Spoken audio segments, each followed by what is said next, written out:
Aquel día se suponía que debía ser la celebración del año, la fiesta de cumpleaños de mi sobrina, con un presupuesto desorbitado de $97,000. Se llevaría a cabo en el restaurante que administro. Al llegar, mi hermana me recibió con una mirada que delataba su desprecio y sin mediar demasiadas palabras, le indicó a seguridad que me apartara, como si yo fuera simplemente un recurso económico sin valor personal. Justo en ese instante, mi teléfono vibró. Era mi madre y, como siempre, llamaba solo cuando necesitaba algo. Su voz, impositiva y sin dobleces, ordenó que nos reuniéramos esa misma noche en casa de Linda, sin dejar espacio para la discusión. Al llegar a la casa de mi hermana, el ambiente era inusualmente denso. Mi padre se mostraba inamovible a la cabecera de la mesa del comedor, con los brazos cruzados y la mirada fría, mientras Linda, mi hermana mayor, se movía con la calma de quien repite una rutina cotidiana, preparando un pastel en la isla de la cocina. En el salón, Melissa, la niña de oro de la familia, permanecía absorta en su teléfono, ignorando mi llegada por completo. La tensión se hizo palpable cuando mi padre, con voz medida, anunció: Melissa cumplirá 21 años muy pronto, y hemos organizado algo realmente extraordinario. No tardó en agregar detalles: un evento de lujo en el restaurante, un salón privado, decoración impecable, un menú premium con barra libre y entretenimiento en vivo. Linda, visiblemente emocionada, aplaudió mientras se confirmaba la invitación a 200 personas. De pronto, la pregunta que todos evitaban formular se impuso: ¿quién financiaría semejante derroche? El silencio fue interrumpido por el suave golpeteo de la copa de vino de mi madre sobre la mesa. Con tono seguro y casi ritual declaró: tu sobrina merece una celebración única. Solo cumple 21 una vez. A lo que Melissa, exhalando con resignación y rodando los ojos, replicó con la familiaridad de siempre: obviamente, tío Ryan, es tu restaurante y por supuesto puedes cubrirlo. Solo son $97,000. Entre murmullos y gestos de desaprobación, Linda advirtiendo con un sutil reproche que no debía actuar de manera tacaña, y la mirada firme de mi madre exigiendo compensación por todo lo que, en su opinión, le debía. Sentí como algo dentro de mí se quebraba. La situación había dejado de ser un simple plan familiar para transformarse en una transacción calculada, en la que mi valía se medía únicamente en números. La incomodidad creció hasta volverse insoportable. Con voz serena pero cargada de determinación, interrumpí cualquier intento de explicación. Me dirigí a Melissa, que me miró como si mis palabras provinieran de otro idioma, y sin esperar respuesta, abandoné la reunión dejando tras de mí rostros perplejos y una atmósfera opresiva. A la mañana siguiente, mientras intentaba recuperar la calma en mi oficina con una taza de café, mi teléfono empezó a inundarse de notificaciones. Una publicación en Facebook, compartida por Linda, mostraba una imagen de Melissa sonriendo con aire desafiante, acompañada de un comentario sarcástico sobre tener un tío adinerado que actúa como si no supiera valorar el dinero. Los comentarios no tardaron en llegar. Críticas mordaces sobre mi supuesta obsesión laboral, cuestionamientos sobre mi vida personal y, de manera recurrente, comparaciones que me reducían a una especie de máquina de efectivo. Cada palabra leída se sentía como una puñalada. No era solamente el reproche por mi decisión de no asumir los costos, sino una burla profunda a mi identidad. Desde que asumí la responsabilidad del restaurante, parecía que mi familia había decidido valorarme solo en términos económicos, ignorando mis sentimientos y mi historia personal. Fue entonces cuando Omar, el chef, entró en mi oficina, y con voz baja y seria, y comentó: jefe, esto se nos ha salido de control. ¿No crees que sería bueno tomarte un día solo para ti, sin que te vean siempre como el tío rico o la fuente de recursos inagotable? Sus palabras resonaron en mi mente, y me obligaron a recordar que, desde pequeño, se me había asignado el rol del hermano servicial, el tío indispensable y el hijo obediente. Incluso cuando me fui de casa a los 19 años y más tarde adquirí el restaurante con mis propios ahorros, jamás pude escapar de esa etiqueta de deuda emocional y económica que mi familia había impuesto. Esa noche, incapaz de conciliar el sueño, me sumergí en viejos recuerdos y en documentos olvidados. Entre papeles y fotografías descoloridas, encontré un contrato de sociedad comercial, el primero que firmé al abrir el restaurante. En él, mi madre figuraba como socia pasiva con un pequeño porcentaje, un detalle que, en teoría, simbolizaba su vínculo con el negocio, pero que ahora me parecía el reflejo de una relación más formal que afectiva. Fue en ese preciso momento cuando comprendí que ya no podía seguir permitiendo que mi vida se definiera por las expectativas y demandas de los demás. Esa noche, mientras la ciudad dormía, me prometí a mí mismo retomar el control y redefinir mi propio valor, alejándome de una dinámica en la que cada gesto se medía en cifras y obligaciones. Esta es la historia de cómo, en medio de una celebración desbordante, descubrí que el precio de ser parte de una familia puede llegar a ser demasiado alto, y que a veces, para sanar viejas heridas, es necesario reescribir el propio destino. Aquel gesto, en apariencia simbólico y cargado de gratitud, surgió cuando ella me prestó una modesta suma. Yo deseaba devolverle algo que trascendiera lo material, pero al repasar el contrato, un párrafo enigmático me heló la sangre. En él se estipulaba que, ante la disolución o un eventual cambio de titularidad, ella ostentaría el derecho a vetar ciertos eventos en el local por razones morales y familiares. Aunque la redacción era ambigua, bastaba para abrir la puerta a futuros enredos legales, especialmente si en algún momento decidiera limitar el acceso a mis propios parientes. Esa noche, sentado en la penumbra de mi habitación con el contrato temblando en mis manos, un murmullo interno me reprendía por haberme dejado arrastrar sin más. Fue entonces cuando el celular vibró con un mensaje de voz de Daniela, una voz lejana pero sincera. Hola Ryan, no estoy segura de que este número siga activo. Vi la última publicación de Linda y algo en mí me advirtió que las cosas no marchan bien. Llámame cuando quieras, sin presiones. Eran ya 7 años desde aquella ruptura dolorosa, y Daniela había sido una de las pocas en advertirme de las dinámicas familiares que me hacían sentir como si fuera meramente una herramienta. Sus palabras, a veces consideradas exageradas, resonaban ahora con una claridad que no podía ignorar. Al día siguiente, me presenté en el restaurante antes de lo habitual. Con manos aún temblorosas, saqué el contrato de la caja fuerte de la oficina y lo llevé a mi escritorio. Inmediatamente llamé a Calderón, un abogado meticuloso con el que había trabajado antes. Calderón, necesito que revises este contrato.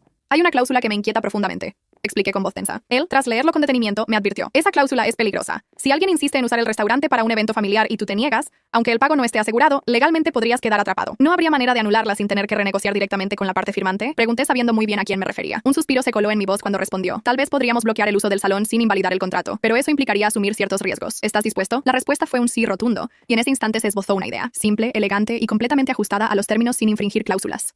Al mediodía, sin previo aviso, Daniela apareció en la entrada del restaurante. Yo apenas le había enviado un mensaje: ¿te animas a almorzar hoy? La vi allí, igual que antes, pero con una mirada serena que sugería haber encontrado paz en medio del caos que yo aún enfrentaba. «Hola, viejo amigo», saludó con una sonrisa pícara, haciendo que se disiparan, al menos por un instante, las tensiones acumuladas. Entre risas y bromas suaves, conversamos mientras Omar, el encargado de la sala, nos servía 2 platos sin necesidad de preguntar. La conversación giró rápidamente hacia los rumores que circulaban en redes. «Te vi en las noticias», comentó Daniela, cortando un delicado trozo de salmón. «Dicen que tu sobrina se está convirtiendo en una especie de influencer del desastre. Ya hay memes y hasta seguidores nuevos». Encogí los hombros, concentrado en lo que verdaderamente importaba. Internet es efímero, lo que realmente cuenta es lo que pienso y siento. Sus ojos brillaron con una complicidad silenciosa, y de pronto, mi voz se tornó firme. Estoy harto de confundir lealtad con sumisión, de permitirme ser utilizado por quienes deberían comprender mi valor. Es momento de poner límites. Llegó el 12 de marzo. El sol despuntaba con una luz casi irónica, mientras yo recorría cada rincón del salón privado del restaurante, como si esperara a una visita decisiva. La noche anterior, en complicidad con Calderón, había cambiado la titularidad del alquiler para destinarlo a un evento corporativo ficticio. Una exclusiva cata de vinos italianos organizada por una empresa creada de la nada. Todo estaba formalmente en regla, con una decoración minimalista y elegante, sin rastros de una fiesta convencional. No había guirnaldas, ni DJs, ni pasteles excesivos, solo copas relucientes, luces tenues y una sutil música ambiental. A las 5 de la tarde me senté en la barra, saboreando un sorbo de vino blanco, mientras Omar coordinaba al equipo. No había ningún indicio de celebración. Todos sabían que aquella jornada no se trataba del cumpleaños habitual. Sin embargo, a las 5:30, el primer grupo de invitados comenzó a llegar. Limusinas, risas forzadas y vestidos relucientes anunciaban la inminente llegada de Linda y su séquito. Melissa apareció, radiante con un vestido dorado que evocaba el glamour de una alfombra roja, desconcertando a todos. La tensión aumentó cuando la madre de Melissa, con una mirada severa, se fijó en mí. Me levanté de la barra, sintiendo en mi interior la mezcla de nerviosismo y determinación, y anuncié con voz clara: «Bienvenidos a la cata de vinos de Victoria Imports. Lamento informarles que la celebración del cumpleaños de Melissa ha sido cancelada para hoy». Un murmullo recorrió el salón, como si un viento gélido hubiera barrido las esperanzas de la multitud. «¿Qué estás diciendo?», inquirió Melissa, acercándose con el ceño fruncido. «El salón ha sido reservado para otra finalidad. Este espacio, por hoy, es exclusivo para un evento corporativo», expliqué, consciente de lo que eso implicaba para mi familia. Linda, visiblemente alterada, replicó: «¿Estás delirando? Tenemos invitaciones para cientos de personas». La tensión se volvió casi palpable cuando su rostro apareció entre los invitados, caminando lentamente con una copa en mano. «Por favor, no continúes por este camino», suplicó alguien entre la multitud. «Tu sobrina no merece una fiesta tan ostentosa a expensas de todos nosotros», agregó. Y yo intervine con voz serena pero firme. «Ustedes no tienen derecho a seguir manipulándome. No se trata de dejar a alguien en ridículo, sino de devolver la realidad a una situación que ya llevaba demasiado tiempo fuera de control». En ese preciso instante, un fotógrafo freelance, que solía cubrir nuestros eventos, capturó la escena. Melissa alzando los brazos con frustración mientras la puerta se cerraba tras ella, y yo quieto, con una expresión serena pero decidida. La imagen se viralizó en cuestión de minutos, con el título: «Cuando el tío decide poner fin a los excesos». A las 8 de la noche, el ambiente en el restaurante se había calmado. No quedaban restos de la efervescencia anterior, solo la música suave, las velas encendidas y algunos clientes disfrutando de la tranquilidad. Fue entonces cuando Daniela reapareció, sin previo aviso, y se sentó a mi lado en la barra. «¿Entonces, lo lograste?», preguntó, mientras yo asimilaba la magnitud de lo ocurrido. Tomé un sorbo de vino y reflexioné, sintiendo que, al quitarme ese pesado fardo de responsabilidades impuestas desde la infancia, finalmente me liberaba. Me siento como si me despojara de una mochila que llevaba desde niño y que, en realidad, siempre estuvo vacía, confesé con voz apagada. «La mejor liberación es aquella que ya no te impide avanzar», respondió Daniela, y brindamos en un silencio cómplice. Antes de cerrar, Omar dejó sobre la barra una impresión del instante capturado, la imagen viral que marcaba el antes y el después. Observé la foto, no por orgullo, sino porque por primera vez reconocía en ella a alguien que había cambiado y que se enorgullecía de su transformación. Al día siguiente, el nombre de Melissa se convirtió en tendencia en Twitter, no por colaboraciones o seguidores leales, sino por un breve clip en el que gritaba, indignada, frente a la puerta del restaurante: «Esto es inaceptable, soy tu sobrina». La frase se replicó en medios, siendo utilizada como ejemplo de una familia marcada por viejos patrones tóxicos. Una reconocida influencer llegó a compartir el video con un comentario que resonaba en muchos. ¿Alguien más tiene parientes que creen que se les debe todo por el simple hecho de existir? De repente, la narrativa había dejado de pintar a mí como el villano. La exposición de esas dinámicas ocultas mostraba que los verdaderos responsables eran quienes se negaban a reconocer sus propios errores. Poco después, a eso de las 2 de la tarde, Linda apareció en el restaurante, entrando con la actitud de una clienta más, gafas de sol de gran tamaño y un bolso de diseñador, como si esos accesorios fueran su armadura para proyectar estatus. Omar intentó cruzarse en su camino, pero ella lo esquivó y se dirigió directamente hacia mí. «Necesitamos hablar», dijo con voz medida. Yo, sin apartar la mirada de mi iPad, respondí: «Ya hablamos». Ryan, con tono sereno pero firme, intervino: «Esto duele, nos estás exponiendo a todos». «No, yo solo les estoy mostrando la realidad», replicó Linda. «¿Y qué esperas?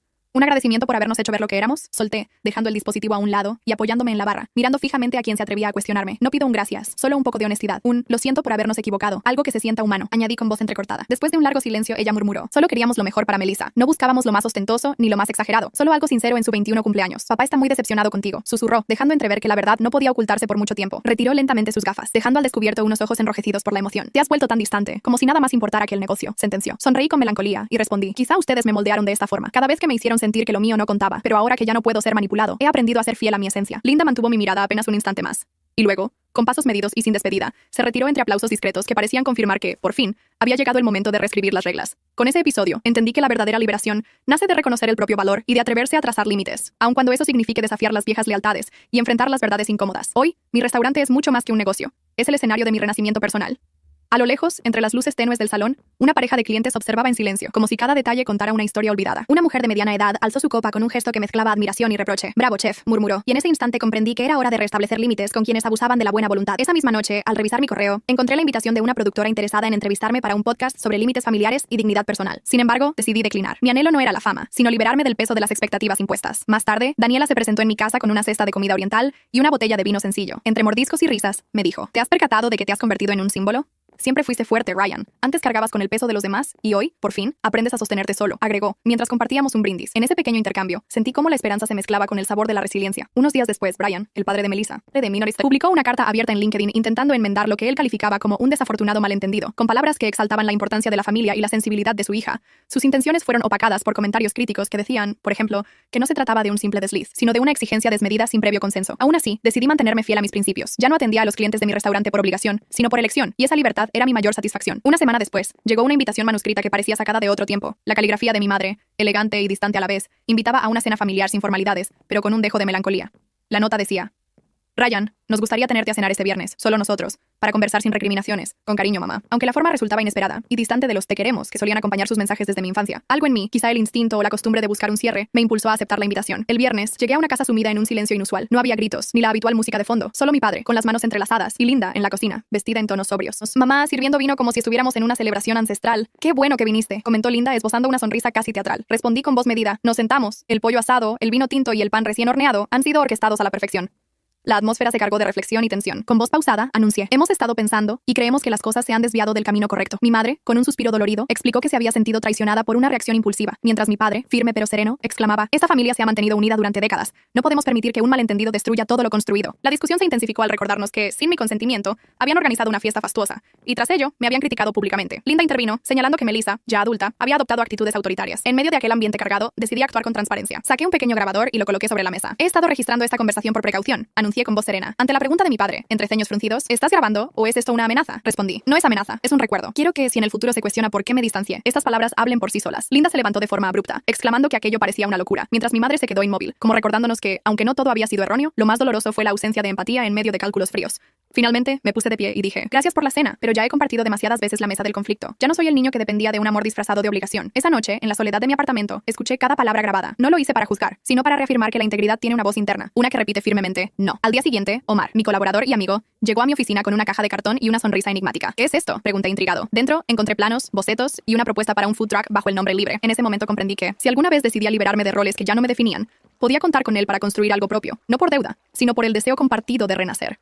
«No necesito una gran inversión, solo tu bendición y algunos contactos», dijo Omar con la sinceridad de quien confía sin reservas. Sellamos nuestro acuerdo con un apretón de manos, sin contratos ni cláusulas ocultas, solo la fuerza de la confianza mutua. Unos días más tarde, mientras almorzaba con Daniela en un parque, ella me preguntó con curiosidad: «¿Por qué no abres un segundo restaurante?». Le respondí: «Estoy aprendiendo a disfrutar plenamente del que tengo. La verdadera fortaleza no reside en la expansión, sino en saber valorar lo que se ha construido». Daniela asintió, y en medio de nuestra conversación surgió el recuerdo de clientes que, con sinceridad, me agradecían por crear un espacio donde se sentían seguros. Una mujer en particular había comentado: «Este lugar me hizo sentir protegida por primera vez en años». «Eso es familia», replicó Daniela. La palabra resonó en mí, recordándome que, a veces, la familia elegida es tan poderosa como la de sangre. Una semana después, el profesor Mena, mi antiguo mentor en el mundo culinario, apareció de improviso. «Te vi en televisión, muchacho. Estás en boca de todos. Y lo que más admiro es tu autenticidad», me dijo mientras nos sentábamos en la terraza del restaurante. Mena me recordó que mi capacidad para escuchar, incluso en medio del dolor, era mi mayor virtud. Con emoción, me propuso llevar clases de cocina a jóvenes en situaciones vulnerables, invitándome a ver en ellos el potencial de un futuro diferente. Esa misma tarde, 4 adolescentes se sumaron a la actividad, lavaron platos, pelaron verduras y sirvieron pan a clientes que los observaban con genuina simpatía. Al final del turno, uno de ellos, Luis, se me acercó y comentó con timidez: «Entonces, siempre supe que tendrías tu propio restaurante». Con humildad respondí: «Sí, pero aprendí que la verdadera felicidad no depende de apoyarse en otros para validarse». Esa noche, Daniela se quedó a dormir por primera vez en muchos meses. No discutimos planes ni proyectamos un futuro, simplemente compartimos el presente. Y en esa intimidad encontré la paz que tanto había buscado. Sin embargo, la calma se vio interrumpida cuando Omar irrumpió en mi oficina con semblante grave. «Tenemos un problema», anunció. Linda había anunciado que emprendería acciones legales, alegando que se había monetizado indebidamente la exposición de ciertos momentos familiares, pues videos y fotografías del evento habían circulado, beneficiando al restaurante. Revisé la notificación extrajudicial, un documento formal que acusaba de daño moral y uso no autorizado de imagen. Me senté lentamente, preparándome para una contienda legal, y Omar preguntó: «¿Vamos a dejar pasar esto?». Después de un breve intercambio, decidí no dejarme llevar por la provocación. Apenas 2 días después, el tribunal archivó la denuncia por falta de fundamentos. El intento de venganza se disipó, revelando que detrás de las acusaciones solo había el deseo de generar controversia. En el fragor de esos momentos, Melissa borró su cuenta en Instagram, Linda se desvaneció de las redes y Brian compartió un mensaje enigmático sobre valores familiares y lecciones dolorosas. Yo, por mi parte, seguí en mi restaurante, sirviendo platos con la convicción de que la autenticidad es la mejor receta. Esa tarde, mientras limpiaba la barra, Daniela se me acercó y me recordó con suavidad que la fortaleza reside en reinventarse y en mantenerse fiel a uno mismo, pese a las adversidades. Comprendí, entonces, que cada obstáculo y cada desencuentro familiar eran oportunidades para crecer. Mi restaurante se transformó en un refugio, no solo para quienes buscaban una buena comida, sino para aquellos que anhelaban un espacio de comprensión y honestidad. Al final del día, mientras las luces se atenuaban y el bullicio se disipaba, entendí que la verdadera riqueza está en la capacidad de honrar nuestros propios límites y en el coraje de decir no cuando es necesario. En cada plato servido y en cada palabra compartida, seguía construyendo un legado de integridad, empatía y, sobre todo, libertad para ser quien realmente soy. Una notificación inesperada en mis redes sociales reveló que había sido mencionado en una publicación que mostraba, en una captura de pantalla, una antigua carta familiar, acompañada de un mensaje provocador que insinuaba demandas por impedirte ciertos usos. Esa imagen desató una ola de comentarios en la que cientos de personas compartían sus propias vivencias, contando cómo, en nombre de tradiciones, se habían sometido a abusos emocionales. En ese instante, Daniela dejó su teléfono y me dijo con una mirada intensa: ¿te has dado cuenta de que ya no eres simplemente el dueño de un restaurante? Ahora eres la voz de muchos. Aunque jamás quise ser portavoz, acabé convirtiéndome en símbolo, pues en el preciso momento en que dije no, mientras todos insistían en un sí, abracé mi derecho a decidir. Esa noche, en la soledad de mi apartamento, me quedé escuchando la grabación de la cena, esa conversación guardada en el móvil. Podía borrarla o incluso publicarla, pero opté por atesorar esa palabra no, repetida como un mantra, un escudo, el punto de partida de una nueva vida. Durante años, despertar implicaba un repaso mental de las exigencias familiares, favores, depósitos y una presencia obligada en almuerzos llenos de indirectas y reclamos velados. Hoy, mis mañanas comienzan con la calma de un café caliente, la suave luz de la aurora filtrándose por la ventana de la cocina y la firme convicción de que nadie puede obligarme a nada. Esa misma mañana, frente a la puerta del restaurante, me sorprendió la visita de Luis, uno de los jóvenes del proyecto MENA. Con su gorra ladeada y una sonrisa genuina, me saludó. Hola, chef, ¿tienes un minuto? Tengo varios, respondí. Con naturalidad, sacó de su bolsillo un papel doblado, un esbozo de menú para un pequeño puesto. Platos sencillos, como empanadas, arroz con pollo y un flan casero, se presentaban en un diseño que pretendía ser sofisticado sin perder identidad, bajo el nombre Luis Cocina. Sonreí al leerlo. Después de una breve pausa, me dijo con voz baja: quiero aprender, necesito tu ayuda. Así comenzó una nueva etapa en la que, durante las mañanas, le enseñé a calcular costos, a organizar ingredientes y a montar un plato con el instinto de quien, sin entrenamiento formal, entiende el verdadero sabor de la vida. Aunque Luis hablaba poco, cada palabra la anotaba con esmero. Una tarde, al cerrar el restaurante, me preguntó: ¿alguna vez tuviste a alguien que te apoyara así? Sí, pero esa ayuda no provenía de la familia, respondí. Él asintió con una mirada reflexiva. A veces, los que vienen de fuera entienden mejor que los de adentro. Simultáneamente, empezaron a llegar invitaciones para entrevistas, columnas y conferencias sobre cómo establecer límites en relaciones familiares complicadas. Aunque en un inicio rechacé la mayoría, una propuesta para un pequeño encuentro en una librería, junto a personas que habían vivido historias similares, capturó mi atención. Esa noche, me reuní con 10 desconocidos. Una mujer que fue desheredada por negarse a cuidar a su madre enferma a tiempo completo. Un hombre que cortó lazos con su hermano tras años de extorsión emocional. Y una joven que huyó de casa a los 17 para escapar del chantaje de su padre. Cuando llegó mi turno, hablé con pocas palabras, dejando que el no se convirtiera en un acto de amor propio. Al finalizar, un discreto aplauso llenó el ambiente, y supe que compartir mi historia tenía el poder de inspirar a otros. Con el tiempo, Daniela y yo dejamos de limitarnos a compartir cenas para comenzar a colaborar en artículos sobre vínculos tóxicos y en publicaciones para blogs de psicología. Nuestros textos se convirtieron en referentes, y poco a poco, el restaurante atrajo a una clientela que buscaba algo más que buena comida, un refugio de comprensión y respeto. Una joven llegó a mi Instagram para decirme que el lugar se sentía como un hogar sin juicios, un mensaje que leí una y otra vez y que me llenó de gratitud. Jamás imaginé que mi modesto restaurante se transformaría en un santuario, un sitio donde quienes carecían de un apoyo familiar podían comer bien y sentirse valorados. En una ocasión, Luis me mostró un video en el que su carrito se movía por la calle, y me contó que una clienta le había dicho que le recordaba la comida de su abuela. Yo nunca tuve esa figura, pero sus palabras me hicieron comprender que, de alguna forma, yo era la memoria viva para alguien. Esa conexión me llenó de un profundo sentido de propósito. Una mañana, entre el aroma del café y el murmullo de la cocina al abrir, Daniela se me acercó y propuso: ¿y si escribieras un libro sobre todo esto? ¿Sobre qué, exactamente?, pregunté. Sobre lo que has vivido, sobre ti, sobre lo que has aprendido. El silencio me dijo que quizá había llegado el momento. Al llegar al restaurante, encontré un sobre cuidadosamente colocado en la barra, sin remitente visible, pero la caligrafía era inconfundible. Era de Daniela, la misma que solía dejarme notas, recordándome pequeñas tareas y mi lugar en esta familia elegida. El papel, de textura costosa y doblado con precisión, portaba una carta que decía: Ryan, no pretendo justificar nada, solo quiero que entiendas que ser madre es un camino complejo. A veces actuamos de la manera que creemos necesaria, aunque no se perciba como cariñosa. Tu padre y yo hicimos lo que consideramos correcto. Si eso te hirió, lamento profundamente que lo hayas vivido de esa forma. Siempre tuviste carácter y ahora lo utilizas en nuestra contra. Está bien, es tu elección, pero recuerda que llevar nuestro apellido implica más de lo que imaginas. Te deseo lo mejor. Mamá leí cada palabra despacio, notando en ella la frialdad de una resignación que pretendía seguir ejerciendo poder a través de la letra. Daniela me observaba desde la otra parte de la cocina. Sin necesidad de explicarle nada, supo exactamente lo que sentía. ¿Vas a responder?, preguntó con suavidad. No, contesté mientras me dirigía a la parrilla del patio trasero. Con un fósforo en mano, observé cómo la carta se consumía lentamente, ardiendo hasta desaparecer, como todo aquello que alguna vez me ató. Esa misma semana, Linda intentó organizar una reunión formal con Calderón, proponiendo una mediación fraternal. Con un suspiro, me comentó la idea, pero yo sabía que no había necesidad de abrir viejas heridas. Con determinación, bloqueé sus contactos. Ya no dejaría la puerta abierta para quienes solo pretendían hacer daño. Melissa, por su parte, decidió mudarse a Madrid para comenzar de cero. Por un instante, deseé sinceramente que tuviera éxito, no tanto por ella, sino por mí, porque el rencor solo consume, y yo había dado demasiado. Esa noche Daniela me regaló un cuaderno artesanal destinado a ser el inicio de mi libro real. En la primera página, escribí La deuda emocional. Al final del turno, Omar me sorprendió con una botella de vino, un gesto que recordaba, con cierta ironía, el pollo que se me había quemado más temprano. En tiempos pasados, solíamos brindar, y luego quedaba un silencio que se sentía como la paz de quien ya no tiene deudas pendientes. El cambio se hizo evidente también en el exterior. Un nuevo letrero llegó antes de la apertura, discreto, metálico y sin adornos, con una sola palabra en letras limpias: libre. Colgado en la entrada, reemplazaba el antiguo nombre heredado: símbolo de un pasado marcado por el miedo a arriesgarme. Ahora, ese letrero representaba algo auténticamente mío. La inauguración del nuevo nombre fue una celebración de ese renacer. Omar preparó un plato que bautizamos en el primer día: arroz con carne desmenuzada, huevo poché, cebolla caramelizada y un toque de salsa de naranja. Una receta sencilla, intensa e inesperada. Luis llegó con su carrito de empanadas. Sus ojos brillaban como si hubiera descubierto un universo secreto. Y Daniela atendía las mesas con una naturalidad que la hacía parte indispensable del ambiente. Mena se acomodó junto a un grupo de jóvenes aprendices, y uno de ellos grababa cada instante con el celular, como si documentara el inicio de una nueva era. Los clientes reían, comían despacio y conversaban en voz baja, mientras el restaurante parecía respirar con una calma casi mágica. Durante el servicio, un joven se acercó a la barra donde ayudaba a Omar, y con timidez preguntó: ¿Usted es Ryan? Depende, respondí con una sonrisa. Mi papá me trajo. Dice que este lugar se siente como un hogar. Me giré hacia él. Apenas tendría unos 13 años, con ojos muy atentos y el cabello un poco desordenado. Le pregunté: ¿y para ti? ¿Qué significa este lugar? Tras un breve instante de reflexión, el chico respondió con sinceridad: es hogar. Regresé a la cocina con el corazón más ligero. Más tarde, al terminar el servicio, Daniela se sentó a mi lado en el patio, donde las luces colgantes danzaban suavemente al compás del viento nocturno. ¿Y ahora qué? Pregunté. Ahora, simplemente esto, respondió. ¿No extrañas a nadie? Inquirió. Sí, a veces, pero aprendí que extrañar no equivale a estar en deuda con nadie, contesté. Ella recostó su cabeza en mi hombro, y en ese silencio lleno de libertad, comprendimos que habíamos encontrado nuestro camino sin ataduras.